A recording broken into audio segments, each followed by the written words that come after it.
Let me say this. A lot of moms are doing their best, but there are things they only realize when they have kids, or maybe when their kids are already growing up. So today we're gonna be talking about what moms wish they knew before they had kids. Here's what many moms wish they knew earlier about raising their kids. Things I wish I knew about having kids before I had kids, part 2. Everybody is going to have an opinion about how you're raising your kids. Everybody. And you know what? They can think whatever they want because the only opinion that matters is yours. That comment section in my last video is full of people who are like, first of all, don't start with If you start with if I send you something that starts like that, I'm just being a dick. But it's full of people saying, I can't believe she would do it like this, or that's not how I do it. Okay, don't do it like that. Who said that you had to? Who said that there's only one way to do something? Of course there's not. That's ridiculous. That's the beautiful part about this, right? These are your babies. This is your family. You do whatever you want. Everybody else can just shove it. Okay, all right. Okay, Sharon, that's cool. Bottom line, do whatever works for you. Helicopter, no helicopter, breastfeeding, bottle feeding, sleep training, blah, blah, blah, blah. 3 things I wish I knew before becoming a mom. You do not know the person you're having a child with until you have a child with them. You can argue with me all you want, but even if you dated them for 10 years, you still do not know what they're going to be like as a parent to that child. And having a child changes you mentally. That is why there's so many single parents out there. Number 2, there is no such thing as a village. It's an illusion, babe. And don't be fooled because they're around during your whole pregnancy. They're just waiting around to see what the baby gonna look like. Number 3, you don't just lose sleep during the infant stage. You're gonna lose sleep for the rest of your life. Even when they're adults, you're gonna find yourself being up at night worried about their safety. So get some rest now, yeah? Here are 10 things I wish I knew as a first-time mom. First off, you do not need half of the things that are on those baby registries. Newborns make very weird noises and it's completely normal. They will grunt, they will groan all night sometimes, but it's completely normal. Postpartum bleeding is no joke and it definitely lasts more than 6 weeks. You'll cry at the randomest times for the randomest reasons. Happy, sad, commercials, random things. It's completely normal. Your body has just done something so amazing and it's gonna take longer than 6 weeks. They tell you it takes 6 weeks. It's definitely longer than 6 weeks to fully heal. I am just starting to feel like myself again and just feeling comfortable enough to work out, and I'm 3 months postpartum. You're gonna miss your old life, but you're going to equally love your new life at the same time. It's such a weird emotion to describe. At the beginning, you should definitely try your best to have a diaper caddy in every room that you're frequently going to be in with your baby. Breastfeeding does not always work on the first try. Trust me, this was a huge shock for me. I was so confused when my baby would not latch right away, but it is completely normal. Get a nightlight, you're going to use it. I use mine every single night without fail. And number 10, last but not least, you can hear my baby in the back. You and your baby are still learning. And this is your reminder that you are what your baby needs. Love you guys, and I'll see you next time. Not all kids always need more correction. Some kids, they need more understanding and patience. The way you speak to your child becomes their inner voice later on in life, even when you're not gonna be there. You know what the 2 things are that I wish I had known before I became a parent? Also, disclaimer, and I say this lovingly, if you're a mom who has perfect little angel babies, I love that for you, but this is not the video for you. Number 2, if you think that you are the perfect parent who has all the answers and everything figured out, I also love that for you, but this is also not the video for you, so please just keep scrolling. Okay, now that we got that out of the way, the 2 things that I wish I would have known before becoming a parent is that 1, your kids come prepackaged. Their personalities are their personalities and you have to learn how to work with it. Number 2 is that the version of you that might be required to be a good parent to that kid might be so far beyond the scope of who you think you are that it can be a little bit demoralizing. And the reason why I say that is because I'm living it day to day. I had a very idealistic maybe version of who I thought I was going to be as a mom. When I was pregnant, I was like, I pictured like, you know, the little moments we would have and the little things that would happen. It would be so sweet and everything would be so zen and everything would be so gentle. And then like when there was a problem, like we would take it head on and it would be still like a feel good moment. No, the version of me that is required, and ironically, it's not even for both my kids. My kids have radically different personalities, which is point number one. But the version of me that is required to be a good steward, a good disciplinary, a good mom to one of my kids is like so far from my personality. And it's so far from like what I pictured and what I thought it was going to look like and what I thought it was going to be. And I have almost had to like grieve that version of what I thought motherhood was going to be like so I can be present and lock in on like what it actually takes to be a good mom, whatever that means. So I just wanted to make this video to share that because I do think that like one, I think heart to hearts always go a long way. They always make me feel better. Two, if you can relate, obviously you can share in the comments and I'll be happy to have a kiki with you about how motherhood is hard sometimes. But I think beyond that, it's just, I wish that, you know, you get older and hindsight is always 20/20. I think I just wish that there could have been a way for me to know to maybe research differently. But even then, what difference does it make, right? Because it's like you could be researching for one kid and you have a totally different kid. So I think once you're here, you just got to say, this is where I am. But those are the two things that I'm kind of like, dang, I wish I just would have known that like that kind of ideal that I had maybe wasn't necessarily going to be applicable in this situation, at least not for one of my kids.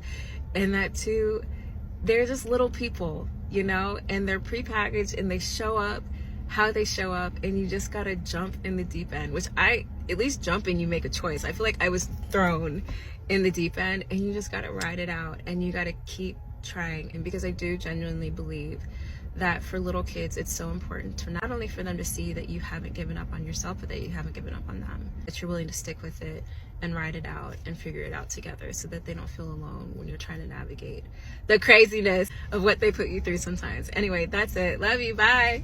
What I wish I knew about having kids before I had them. You don't actually need all that stuff.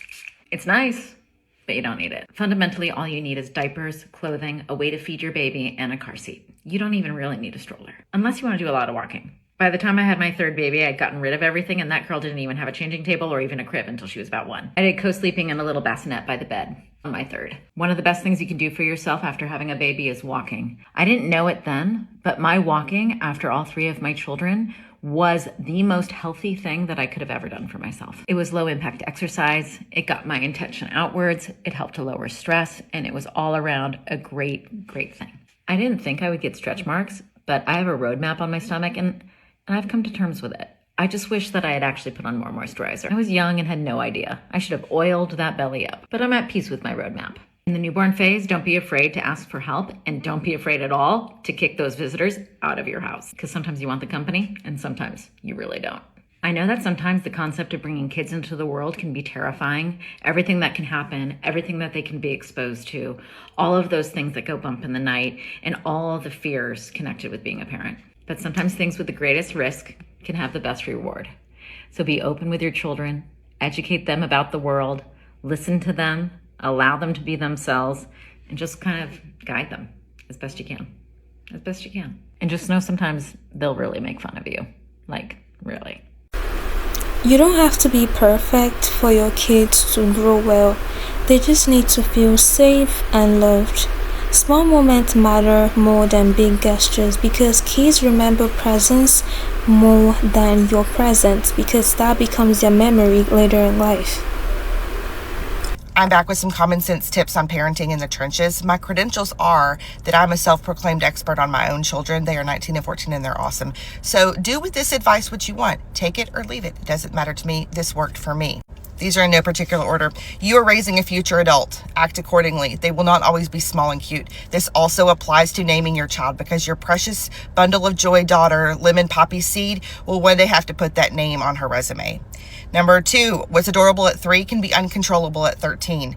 It is easier to redirect a toddler than to send your child to reform camp. Number 3, discipline shows, so does the lack of it. Number 4, you are not raising a bestie, you are raising your child. Parent first, be a friend later. Number 6, no is a complete sentence. It does not require an explanation. Number 7, bedtime is not optional. Sleep train your kids. Rested kids are happier. Rested parents are sane. Number 8, it's okay to cry. You and them. Crying doesn't hurt. Number 9, tantrums are not emergencies. Number 10, if they can scream in public, they can apologize in public. Number 11, your child is not the center of the universe. The rest of us have to live with them too. Number 12, protect their innocence. Your child only has one childhood. Don't put adult burdens on kids' shoulders.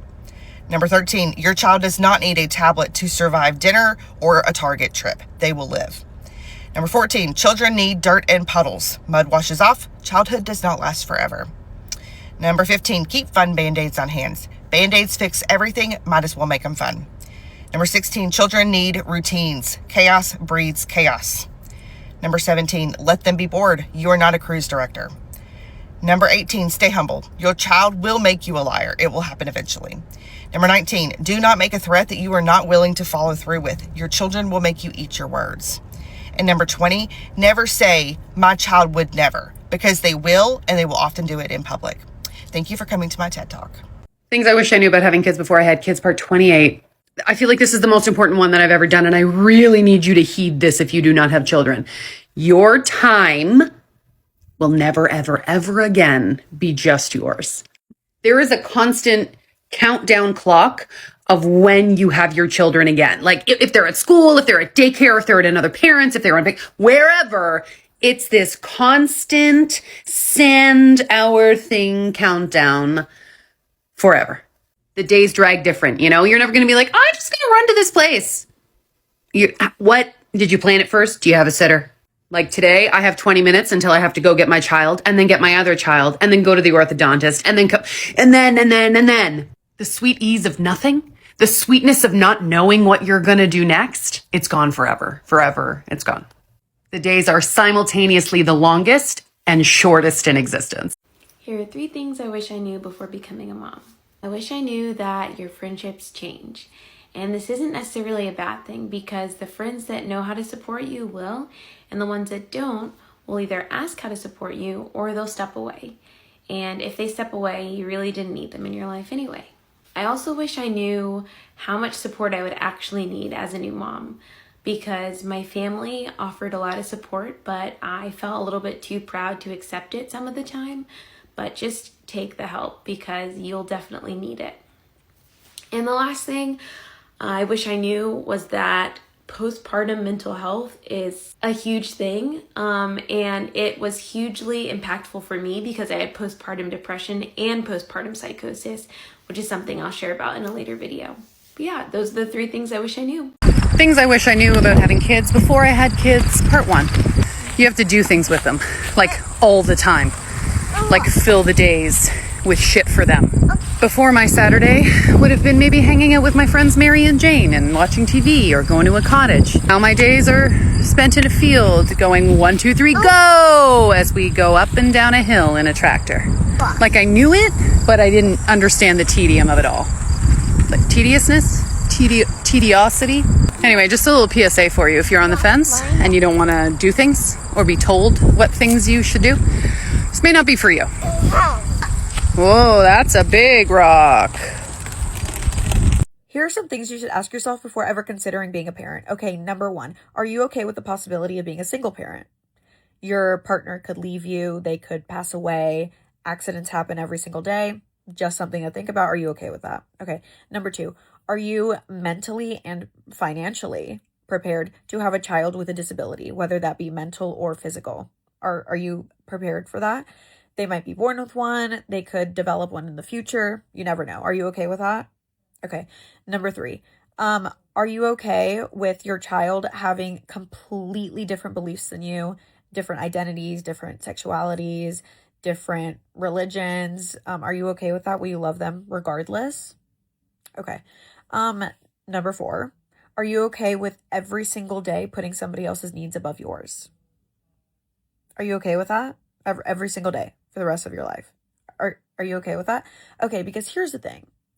My answer to do I want to be a single parent or do I want to put somebody else's needs before mine is an astounding no. Okay, and because of those no's, even though the other two are yeses, I'm not going to be a parent. And unfortunately, a lot of people who are going to be parents say no to some of those things.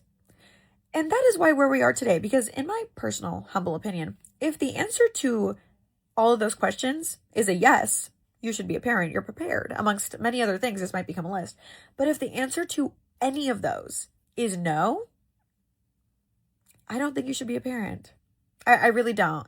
But who am I to tell you what to do? Who am I? Woman to woman, if you're going to have kids, only have kids that you know that you can support. There is no guarantee, there is no guarantee that that man is going to stay in your life, okay? And that's whether it's through cheating or through, they could pass away. You don't know that. I hate when men be like, oh, I'm going to have a full football team. Oh, I'm going to have this many kids and this many kids, da-da-da-da. Babes, not only are you physically risking your life every time you're giving birth, but at the end of the day, that's why Jannah is under the feet of a mother. Because Allah recognizes such sacrifice, such responsibility and such strength it takes to have a kid.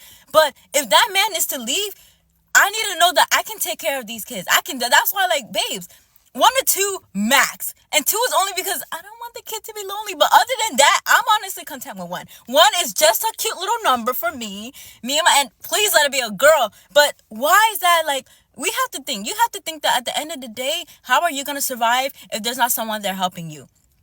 And you're not going to leave your kids. Your kids are always going to be with you. So how are you going to survive plus your kids if there's not somebody there that's in addition to that? Things I wish I knew about having kids before I had kids, part 9. Your kids need to eat every day, always, for the rest of their life. And for a very, very, very long time, that is your responsibility. All you. It's not always going to be fun times, guys. I like cooking, and I hate feeding kids. Toddlers have their own challenges. They like to eat air. They like to eat a lot of air. Sometimes I look at my son and I'm like, why are you still alive? Have you ingested anything? On the flip side, my teenager eats everything that's in the cupboard. If I want something, I need to hide it because I don't want him to touch it because it's going to be gone. And really, you're just going to do your best. Veggies, I don't like veggies. Radishes, but you're going to try. It's going to go like this. You're going to try and it's going to go like this and life will go on. But sometimes they eat pizza and sometimes it's cereal and sometimes it's whatever. But you did it. You did it. And then you're going to do it again tomorrow?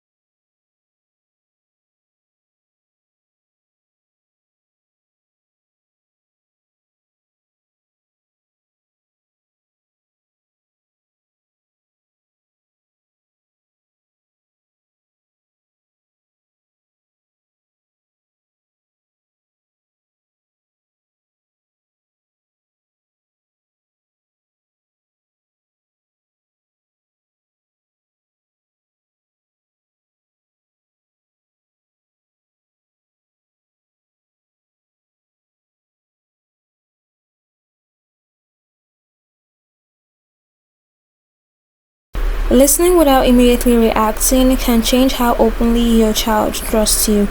At the end of the day, parenting isn't about being flawless. It's about being present, intentional, and willing to grow with your child. If you've made it to the end of this video, thank you so much for watching. Do well to like, subscribe, share to your friends, and I will see you in the next video. Bye!